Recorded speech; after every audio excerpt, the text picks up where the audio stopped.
جو لوگ کمزور ذہن رکھتے ہیں ساری زندگی فیصلہ ہی نہیں ہوتا، کوئی ڈرتے رہتے ہیں، سہمے سہمے وقت گزارتے ہیں، اپنے آپ کو فکری یہ جو ایمان ہوتا ہے یہ بندے کو طاقتور کرتا ہے، بندہ مضبوط ہو جاتا ہے۔ مجھے بتائیے نا، جب ایمان پکا ہو کہ روزی دینے والا اللہ ہے تو پھر بندہ کسی مالدار آدمی کے پیچھے کبھی بھاگتا ہے، کبھی کسی بڑے آدمی سے ڈرتا ہے؟ جب اسے پتا ہو کہ عزت اور ذلت اللہ کے دستے قدرت میں ہے، پھر وہ سیاستیں سازشیں یہ کام کرتا ہے۔ تو پہلے تو مضبوطی ایمان درکار ہے ہمارے بچوں کے اندر، ہمارے مزاجوں کے اندر۔ جب تک وہ مضبوطی ایمان، حضرت مولا علی شیر خدا کرم اللہ تعالی وجہ ان کریم ایک دفعہ بڑے علیل ہو گئے، کمزوری آ جاتی ہے، بندہ بیمار ہو جاتا ہے۔ تو ہمارے ہاں بیمار لوگ بعض اوقات ایسا جملہ بولتے ہیں جو کفر کے زمرے میں چلا جاتا ہے۔ آپ پریشان ضرور ہیں، تکلیف میں ضرور ہیں، لیکن آپ بات وہی کریں گے جو شریعت اجازت دیتی ہے۔ حضرت علی شیر خدا شدید علیل تھے، ایک صحابی تیمارداری کرنے گئے تو حضرت مولا علی کا چہرہ دیکھ کے پریشان ہو گئے، کہنے لگے آپ تو بڑے سخت علیل ہیں، اللہ خیر کرے، اللہ تعالیٰ آپ کو صحت دے۔ تو حضرت علی کہنے لگے تو فکر نہ کر، مجھے اس بیماری سے کچھ بھی نہیں ہوگا۔ نے کہا کیوں؟ فرمانے لگے مجھے نبی پاک علیہ السلام نے فرمایا تھا علی اس وقت دنیا سے جاؤ گے جب داڑھی خون سے رنگین ہو جائے گی،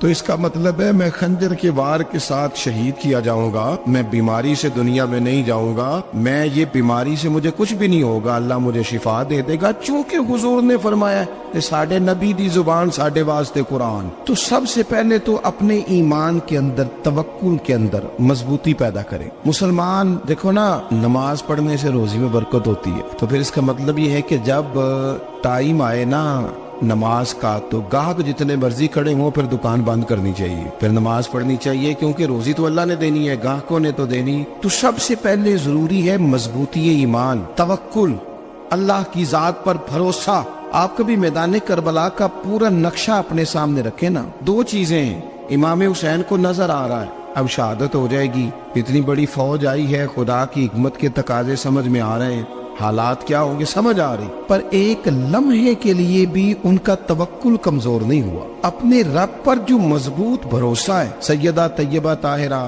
حضرت فاطمہ الزہرا رضی اللہ تعالیٰ عنہ اونٹ کے بالوں کی بنی ہوئی چادر اوڑھ کر چکی پیس رہی تھی۔ یہاں بیویاں بڑا روتی ہیں، غریبی بڑی ہے، بڑی غریب بھی ہے، حالانکہ اب کون بندہ پیبند والے کپڑے پہنتا ہے جی؟ اب تو بڑی مشکل سے وہ لوگ ملتے ہیں جو جوتا ٹوٹ جائے تو گانٹھ کے پہنے، ورنہ تو نئے جوتے آ جاتے ہیں۔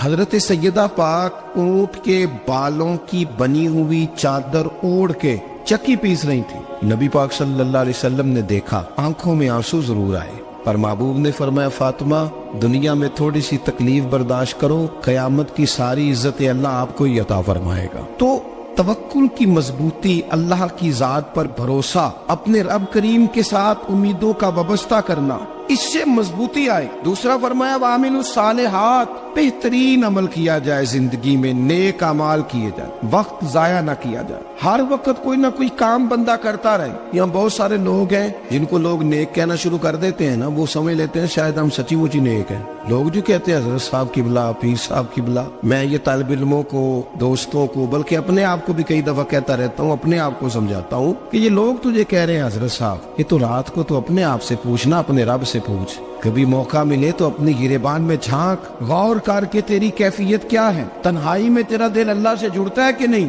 عبادت میں دل لگتا ہے کہ نہیں، خدا کا خوف دل میں رہتا ہے کہ نہیں، غریب کی محبت، عزیزوں قربت والوں کا احساس طبیعت میں موجود رہتا ہے کہ نہیں۔ ویسے تو میرا مطلب ہے، لوگ کہہ دیتے حاجی صاحب آپ بڑے سخی ہیں، تو اس سے تو نہیں نا بندے نے سخی ہونا، سخی تو تب ہونا ہے جب اللہ کی بارگاہ میں مقبول ہوگا۔ اعمال صالحہ، نیک کام، اور وہ کرتا رہے بندہ، کوئی بھی کام اسے نیکی کا مل جائے نا۔ دیکھنا اپنا معیار ہر انسان نے بنایا ہوتا ہے کامیابی کا۔ کچھ لوگوں کا خیال یہ ہوتا ہے کہ بچے میرے پڑھ گئے، اپنی اپنی جگہ پہ سیٹ ہو گئے، میں اب بڑے سکون میں ہوں۔ کچھ کی رائے یہ ہوتی ہے کہ میں نے سب بچے بچیوں کا بیاہ کر دیا ہے، گھر میرا بن گیا ہے، اب میں بڑے آرام میں ہوں، قرار میں ہوں، سکون میں ہوں۔ تو اپنی اپنی رائے ہوتی ہے، لیکن حقیقت وہ ہے، اصل وہ ہے جسے اللہ کے قرآن نے بیان کیا۔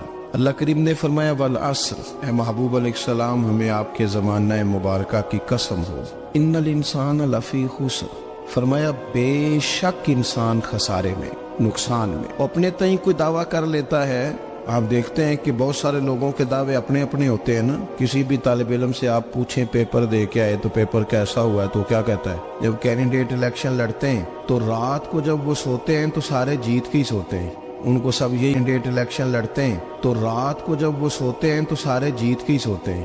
ان کو سب یہی کہتے ہیں کہ لوگ سارے تیرے ساتھ ہی ہیں.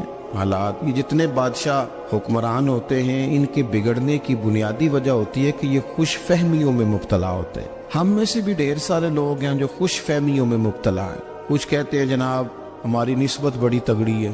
بھئی نسبت تو امام حسین سے تگڑی تو کسی کی نہیں نا. تو ساری رات نماز پڑھتے تھے, روزے رکھتے تھے, اللہ کو یاد کرتے تھے. آپ خالی نسبت پر بیٹھ کر عمل چھوڑ جائیں تو یہ کیسے ممکن ہے؟ تو اپنے اپنے تئیں لوگوں نے معیار کامیابی کے قائم کر لیے ہیں. اللہ فرماتا ہے کہ محبوب مجھے قسم ہو زمانے کی انسان نقصان میں. یہ دن بدن جو وقت گزار رہا ہے تو اس کا نقصان, اس کا خسارہ, اس کا گھاٹا بڑھتا جا رہا ہے روز نقصان میں. کتنا کتنا عمر کا حصہ لوگوں نے ضائع کر دیا. کتنے کتنے بہترین لوگ تھے لیکن روزی روٹی کے پیچھے وقت سارا برباد ہو گیا. یہ رزق حلال کے لیے دوڑ دھوپ ہو وہ تو بڑی بات, لیکن تکبر کے لیے اور خواہشات, بیجا خواہشات کی تکمیل کے لیے, ایک دوسرے سے آگے بڑھنے کے لیے بڑا وقت ضائع کیا لوگوں. اچھا کوئی بھی نہیں جیتا, خاندانوں میں بھی کوئی نہیں جیتا, برادریوں میں بھی کوئی نہیں جیتا, پر لڑائی ساری زندگی کی ہے. میں نے آگے گزرنا, میں نے آگے, حالانکہ کوئی کسی کو جیتنے دیتا ہی نہیں. اپنے اپنے تئیں لوگوں نے معیار قائم کیے کامیابی کے. اللہ فرماتے ہیں بے شک انسان نقصان میں ہے, لیکن جس میں 4 خوبیاں پائی جائیں اللہ کا قرآن کہتا ہے وہ بندہ کامیاب ہو. کون کون سی؟ الا الذین آمنوا. سب نقصان میں نہیں سوائے ان لوگوں کے جو ایمان لائے. سب سے پہلے کیا کرے؟ ایمان ہو اس کے پاس, مضبوط ایمان. وعملوا الصالحات, اور ایمان بھی لائے اور نیک کام بھی کرے. اور صرف نیک کام نہ کرے, وَتَوَاصَوْا بِالْحَقِّ, لوگوں کو حق بات کی نصیحت بھی کرے. اور ظاہر ہے سچ بولے گا, حق بولے گا تو بڑے لوگوں کے مفادات کو ٹھیس پہنچے گی, کچھ لوگوں کو تکلیف بھی ہوگی. تو اب جب تکلیف ہوگی تو پھر مصیبت بھی آئے گی. تو اگر حق بات کہنی ہے تو پھر کیا کرے؟ وَتَوَاصَوْا بِالصَّبْرِ, اور ایک دوسرے کو صبر کی بھی وصیت کرے. 4 چیزیں پائی جائیں, ایمان, اعمال صالحہ, حق کی نصیحت, اس رستے میں آنے والی تکلیف پر صبر. اگر یہ 4 چیزیں میسر آتی ہیں تو اللہ کا قرآن کہتا ہے بندہ کامیاب ہے. اور اگر یہ 4 چیزیں نہیں تو پھر کوئی بندہ جتنا مرضی دعویٰ کرے, جتنا مرضی شور کرے, جتنا مرضی اعلان کرے, وہ کامیاب ہو سکتا. سب سے پہلے تو اپنا ایمان پکا کرے. یہ جو کچی پکی باتیں کرتے ہیں نا لوگ, مسلمان جو ہوتا ہے نا, مسلمان وہ لاوارث نہیں ہوتا, وہ وارث والا ہوتا ہے. اس کا رب ہر وقت اپنی رحمت سے اس کی حفاظت کرتا ہے. مسلمان ہر وقت نبی پاک علیہ السلام کے نگاہ کرم میں رہتا ہے. اسے کمزور باتیں نہیں کرنی چاہیے کہ میرے کو پیچھے چڑھ گیا تو پتہ نہیں کیا ہو جائے گا, برادری مخالف ہو گئی تو پتہ نہیں کیا ہو جائے گا, سچ بول دوں گا تو لوگ پتہ نہیں مجھے مار دیں گے. ایسا ہو نہیں سکتا. چھری حضرت ابراہیم چلائے بھی نا تو حضرت اسماعیل کے حلق پہ چلنا اس نے تب بھی ہے جب اللہ حکم کرے گا. تو اللہ کی حکمت ہوگی, حکمت الہی ہوتی ہے تو کوئی کام ہوتا ہے, ورنہ ہوتا. تو اپنی طبیعت میں مضبوط ایمان, توکل, اللہ پہ بھروسہ, مضبوطی افکار کی, کچی باتیں نہیں. دیکھو نبی پاک صلی اللہ تعالی علیہ وسلم نے فرمایا نیکی کو کبھی حقیر نہیں سمجھنا, کبھی حقارت سے نہیں نیکی کرنی کہ یہ بڑی چھوٹی ہے تو میں اس کو کروں. اب فرمایا کبھی حقیر نہ سمجھنا, نیکی کا کام جو بھی ملے کر دینا. فرمایا اگر بھائی سے مسکرا کے ملو گے بنا تو اس پر بھی اللہ تمہیں صدقے کا ثواب عطا کرے گا. ہم تو اس دین سے کے ماننے والے ہیں جو کہتے ہیں تو گلی سے روڑا اٹھا دے, کانٹا اٹھا دے, کسی کی تکلیف دور کر دے, کسی پر گنجائش کر دے, کسی کے لیے آسانی کر دے. جو بھی خیر کا کام میسر آئے پورے دن میں اسے چھوڑے نہیں. صبح گھر سے نکلے, وہ ایک صحابی تھے, غالباً تابعی تھے, تو بازار جاتے اپنے غلام کے ساتھ تو سارا بازار گھوم کے واپس آ گئے. خادم نے کہا جناب کو نہ کوئی خریدا نہ کچھ بیچا, تو آپ سارا بازار گھوم کے آ گئے. فرمانے لگے تیرا کیا خیال ہے؟ میں نے کچھ بھی نہیں کیا. کہا جناب پھر کیا کیا ہے؟ فرمانے لگے تم نے دیکھا جو بندہ بھی گزرا میں نے اس کو کہا السلام علیکم, تو کتنی کو نیکیاں میں جمع کر کے آ گیا ہوں. کوئی خیر جو میسر آئے. ہم سمجھتے ہیں کہ شاید کوئی کروڑ کو روپیہ ہوگا تو پوری مسجد بناؤں گا تو پھر میں نے نیکی کر دی ہے. شاید جناب میں, حالانکہ یہ چھوٹے چھوٹے کام ہے نا, چھوٹے چھوٹے کام, ان کی تو زیادہ ضرورت ہوتی ہے, ان کی تو زیادہ حاجت ہوتی ہے. کوئی آپ رستے میں گزر رہے ہیں تو نیچے کوئی کھڈا بنا ہوا ہے تو اس پر ہم کیا کرتے ہیں, گاڑی میں بیٹھ کے تبصرہ کرتے ہیں اے روڈ کھورے کدو بننا ہے. بھئی یہ کھڈا ہے نا تو آپ نیچے اترے نا, تو آپ دھاوڑا لیں نا, کئی پکڑے نا, یہ تو 5 منٹ کا کام ہے, یہاں آسانی کر دے نا, آپ اس میں گنجائش کر دیں. حضور سید عالم علیہ السلام نے فرمایا, امام راضی نے حدیث لکھی ہے, قیامت کے دن ایک بندے کو اللہ معاف کرے گا تو مالک وہ بندہ عرض کرے گا یا اللہ میں تو بڑا گنہگار ہوں، کس وجہ سے معافی ہوئی؟ فرمایا رات کے وقت تو گزر رہا تھا، تیرے پیر سے روڑا ٹکرایا تھا اور تو نے اٹھایا ادھر ادھر دیکھ کے کہ کوئی اللہ کے کسی بندے کو تکلیف نہ ہو جائے۔ کہ مالک وہ تو میں نے زمانہ بیت گیا، کوئی اتنی بڑی بات بھی نہیں سمجھی۔ تو رب کریم نے فرمایا تو رات کے اندھیروں میں بھی میرے بندوں کا خیال رکھتا تھا تو میں تیرا خیال نہ کروں؟ کوئی عمل ہمارے ہاں لوگ کوئی کام نہیں کرتے، بالکل نہیں، کوئی کام نہیں، نہ بڑے نہ چھوٹے نہ سمجھدار نہ ان پڑھ، کچھ بھی نہیں۔ نشستن گفتن برخاستن، بیٹھو راج کے گپے مارو، تبصرے کرو فلانا کچھ نہیں کر رہا، فلانا کچھ نہیں کر رہا، اس کے بعد اٹھ کے چلے جاؤ کہ کچھ کریں۔ وعاملوا الصالحات، نیکیاں جمع کریں زندگی میں، خزانہ بنائیں، خزانہ، اپنی ڈیوٹیاں اپنی ذمہ داریاں پوری کریں، ہر وقت کام، ہر وقت ذمہ داری، ہر وقت ڈیوٹی۔ دیکھیں نا امام حسن اور حسین، ان کی آپ کبھی زندگی کا مطالعہ کریں، فرض نماز کے علاوہ 100 رکعت نماز نفل روز پڑھنی ہے، پتہ کرنا ہے غریب کہاں کہاں ہیں، ان کا خیال رکھنا ہے، اور نیرے پیسے نہیں دینے۔ ہمارے لوگ غریبوں کو پیسے ضرور دیتے ہیں، عزت نہیں دیتے، ان کو 4 پیسے کی مدد ضرور کر دیتے ہیں پر عزت نفس کا خیال نہیں رکھتے۔ امام زین العابدین رضی اللہ تعالیٰ عنہ فرماتے ہیں، گزر رہے تھے، آپ دیکھیں نا امام غزالی حدیث لائے ہیں کہ بندہ اور کچھ نہ کرے، کسی مومن کا دل راضی کر دے تو اللہ 60 سال کی نفلی عبادت کا ثواب عطا کرتا ہے۔ دل بدستاور کی حج اکبر است، از ہزارہ کا یک دل بہتر است۔ کسی کا دل خوش کر دینا، اس کو راحت دے دینا، اس کو قرار دے دینا، اس کے لیے کوئی ایسا سامان کر دینا کہ بندہ مطمئن ہو جائے، سکون ہو جائے۔ یہ ہمارے ہاں جو لوگ ہوتے ہیں نا، سرکاری ملازمین، ڈیوٹیوں والے، ان کی طبیعتوں میں تلخی ہوتی ہے۔ یہ اگر صرف پیار کرنے لگ جائے نا، سے وابستہ لوگ میرے آپ میں سے ہیں تو میں ان سے کہتا ہوں کہ شفا تو اللہ نے دینی ہے، چلو تم دعائی تو آج کے دیا کرو نا، تم آنے والے کی بات تو توجہ سے سنو۔ وہ بیچارہ اپنی بات، ہمارے بزرگ تھے تو تعویذ لکھا کرتے تھے، بڑے عالم تھے، مجھے کچھ تھوڑی سی نا میرے دل میں ان کے بارے میں خفگی رہتی تھی کہ آپ اتنے بڑے عالم ہیں، آپ کتاب لکھیں، آپ تعویذ لکھ رہے ہیں، اور پھر لوگوں نے کمائی کرنی ہوتی ہے، آپ تو مفت دیتے ہیں سارا کچھ، اتنی لمبی ڈیوٹی، سارا دن بیٹھے رہتے ہیں آپ اور لکھتے تعویذ ہیں۔ میں نے ایک دن ان سے گزارش کی، میں نے کہا شیخ آپ بڑے آدمی، جن لوگوں کو اللہ نے رسوخ فی العلم عطا فرمایا ہوتا ہے ان میں سے آپ، اللہ نے آپ کو پختگی دی ہے علم میں، شعوری عالم ہے آپ، سارا دن تعویذ۔ فرمانے لگے یار میں تعویذ نہیں لکھتا، اصل مسئلہ یہ ہے کہ جو تعویذ لینے آتا ہے وہ اپنا سارا دکھ سناتا ہے، تو میں تعویذ نہیں لکھتا، میں نہ بس لوگوں کے کلیجے ٹھنڈے کرتا ہوں، میں کسی کا، اب تو بچوں کے پاس ٹائم ہی نہیں، وہ تو ابا کا دکھ نہیں سنتے تو بیٹھتے ہی نہیں۔ اماں کہہ رہی ہوتی ہے کہ پتر کو 10 منٹ میرے پاس بھی بیٹھا کر، لیکن پتر مصروف بڑا ہے، ویڈیو چڑھانی ہے اس نے۔ ہم الجھ گئے، یہ چیزیں انسان کو نفسیاتی طور پر کمزور کر دیتی ہیں، جو لوگ زیادہ یہ کام کرتے ہیں ان کے حافظے کمزور ہو جاتے ہیں، وہ الجھ جاتے ہیں، انہیں پتہ نہیں ہوتا رات میں نے کیا کہا تھا، صبح میں کیا کہہ رہا۔ ہر وقت نہیں، ضرورت کے وقت، ہر ٹائم نہیں، مخصوص اوقات میں۔ حضرت امام زین العابدین رضی اللہ تعالیٰ عنہ فرمانے لگے، ہم گزر رہے تھے، امام حسین ساتھ تھے، تو رستے میں نہ کچھ غربا، غریب لوگ بیٹھ کے کھانا کھا رہے تھے، کہتے ہماری ان پر نظر پڑی تو انہوں نے حضرت امام حسین رضی اللہ تعالیٰ عنہ سے کہا حضور آئیے تشریف لائیے کھانا کھائیے۔ وہ ضروری نہیں ہوتا آپ کو سب کا کھانا پسند ہی آئے، ٹیسٹ اپنے اپنے ہوتے ہیں، یہ ضروری تو نہیں۔ کھانا پسند نہ بھی آئے تو دل تو پھر بھی راضی رکھنا چاہیے۔ قربان جائیں، نبی پاک نے کس طرح ہماری تربیت کی۔ حضرت عائشہ صدیقہ رضی اللہ تعالیٰ عنہ فرماتی ہیں، کریم محبوب کا میں نے یہ طریقہ دیکھا کہ اگر کھانا ناپسند ہوتا تو چھوڑ دیتے، پر کبھی اس میں سے نقص نہ نکالتے، عیب جوئی نہ کر۔ گرمی کے موسم میں کھڑی ہے بیچاری خاتون، اور کتنی مشقت سے اس نے کھانا بنایا، اور کتنی گرمی صحیح ہے چولہے کے سامنے، لیکن صاحب کو کھانا رکھا ہے تو وہ کہتے ہیں یہ تو کی پکایا ہے، وہ کھانے والی چیز ہے بھئی، اس طرح کرنا، اب جو اگلی انڈیا وہ تو پکا، نہ تو کھڑا ہو۔ یہ پتہ چلی یہ کام کتنی مشقت کا ہے۔ زندگی میں کچھ تھوڑا سا دوسروں کا خیال رکھنا، یہ بھی تو دین کا حصہ ہے۔ آپ اپنی زندگی میں ہمیشہ اپنے لیے سوچیں، کسی اور کا سوچیں ہی نہ۔ تو میرے عزیز یاد رکھیں گے آپ، امام زین العابدین کہتے ہیں نبی پاک صلی اللہ تعالیٰ علیہ وآلہ وسلم نے نا حضرت امام علی مقام کی، امام حسن اور حسین کی اس طرح سے کچھ تربیت فرمائی تھی کہ غریب پروری ان کے اندر رچ بس گئی، مزاج بن گیا۔ وہ غربا بیٹھے تھے، دسترخوان بچھائے سڑک کے کنارے، تو امام حسین گزرے تو انہوں نے آواز دی، امام صاحب لوگ ذائقہ نہیں لگے، حضور تھوڑی روٹی نہیں کھا لیتے ہمارے ساتھ؟ تو امام صاحب آ گئے، نیچے بیٹھ گئے غریبوں کے ساتھ۔ کوئی جرت کرے نا، چلو امیروں نے تو غریبوں کے ساتھ بیٹھنے کی جرت نہیں کرنی، کوئی پیر ہی بیٹھ جائے غریبوں کے ساتھ، وہی مہربانی کر، غریبوں کے ساتھ وہی مہربانی کر دے کہ میں پیر صاحب ہوں، قبلہ ہوں، تو میں ہی چلو لنگر کھا لو مریدوں کے ساتھ بیٹھ کے۔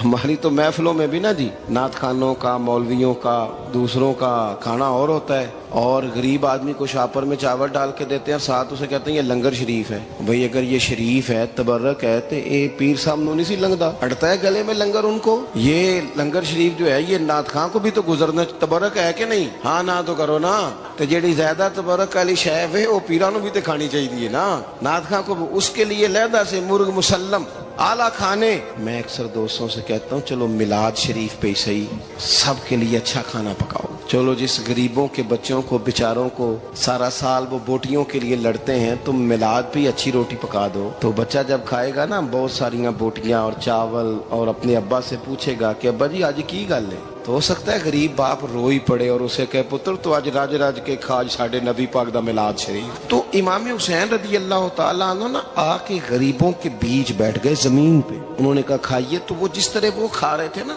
سادے برتنوں میں سادے، امام حسین کھانا کھانے لگ گئے۔ میں نے کہا خیر کا کام کوئی بھی ملے اسے ضائع، چلو اور کچھ نہیں کر سکتے تھے، کسی کو سڑک ہی پار کرا دے نابینا کو، چلو اور کچھ نہیں کر سکتے تو آپ کو پتا ہے کہ سامنے والا بوجھ لے کے گزر رہا ہے، آپ تھوڑا سا ہٹ جائیں روڈ سے، اسے گزر لینے دیں، کوئی تو کام زندگی میں کوئی ارادہ تو خیر کا بندہ کرے۔ امام حسین بیٹھ گئے، ان کے ساتھ روٹی کھائی، تھوڑی دیر کے بعد اجازت لی، فرمایا جاؤں؟ کہنے لگے حضور اور کھائیے، فرمانے لگے میں تو ابھی روٹی کھا کے آیا تھا اور آج تک ایسا نہیں ہوا کہ دوبارہ کھانا کھاؤں، ایک لقمے کی بھوک نہیں تھی، جتنا بھی کھایا ہے نا یہ تمہارا دل خوش کرنے کے لیے کھایا ہے۔ غرباء مساکین کی وعامل الصالحات، ایماندار بندہ ایمانداروں جیسے کام کرتا ہی اچھا لگتا ہے۔ 25 حج کیا امام حسن اور حسین نے مدینے سے مکے پیدل جا کے۔ میں کہتا ہوں چلو ہم باجماعت نماز ہی پڑھ لیا کریں، چلیں حضور صلی اللہ علیہ وسلم نے فرمایا فجر کی نماز پڑھ کے بیٹھ جاؤ، اشراق چاشت تک اللہ کا ذکر کرو، 2 نفل اشراق کے 2 چاشت کے پڑھ لو، اللہ 2 حج اور 2 عمرے کا ثواب عطا کر دے گا۔ مشکل کام تو نہیں۔ اہل بیت نے ہمیں سبق یہ پڑھایا ہے، حضور کے اصحاب نے ہمیں سبق یہ پڑھایا۔ تیسری بات فرمایا وَتَوَاصَوْا بِالْحَقِّ، صرف یہ نہیں کہ تم نماز پڑھ کے تو بیٹھ جاؤ، تم نے نا بے نمازی کو نماز کی دعوت بھی دینی ہے۔ مظلوم پر ظلم ہوتا رہے اور کونے میں چپ کر کے بیٹھے نہیں رہنا، بلکہ اگر ہاتھ پکڑا جا سکتا ہے تو ظالم کا ہاتھ پکڑنا ہے۔ نبی پاک علیہ الصلوۃ والسلام نے فرمایا اپنے بھائی کی مدد کرو چاہے وہ ظالم ہو یا مظلوم ہو، بھائی کی مدد کرو چاہے ظالم ہو یا مظلوم ہو۔ تو صحابہ نے عرض کی یا رسول اللہ صلی اللہ تعالی علیہ وسلم یہ مظلوم کی مدد تو سمجھ میں آتی ہے، یہ ظالم کی مدد کیسے کریں؟ نہیں سمجھ آ رہی ہے آپ کو بات؟ یا رسول اللہ صلی اللہ تعالی علیہ وسلم مظلوم کے ساتھ کھڑا ہونا تو ہماری عقل میں آ گیا، تو ظالم کی مدد کیسے کرنی ہے؟ نبی پاک صلی اللہ تعالی علیہ وسلم نے فرمایا ظالم کو ظلم کرنے سے روک دو، تم نے اس کی مدد کر دی، اسے باز کرو۔ لیکن ہم تو اتنی جرت ہی نہیں رکھتے بدی کو بدی کہنے کی، اتنی طاقت ہی نہیں ہوتی، جھوٹ کو جھوٹ کہنے کی ہمت۔ ہمارے گھر میں سارا کچھ ہو رہا ہوتا ہے، ہمیں پتہ ہوتا ہے کہ فلاں جگہ پہ ہمارا قبیلہ ہماری برادری غلط ہے، پر اتنی جرت کرتے ہم سچ بولتے ضرور ہیں پر دوسروں کے بارے میں، اپنے بارے میں سچ بولنے کو تیار نہیں ہوتے۔ جرت کا مظاہرہ کریں، زندگی میں حق کو حق کہنا سیکھیں، غلط کو غلط کہنا سیکھیں، جھوٹ کو جھوٹ کہیں، بدی کو بدی کہیں، سچائی کا ساتھ دیں ہمیشہ۔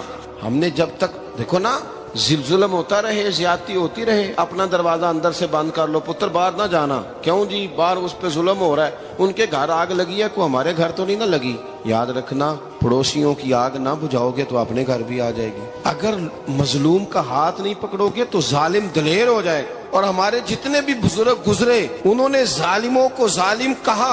امام احمد بن حنبل نے جیل کاٹی، امام اعظم ابو حنیفہ نے جیل کاٹی۔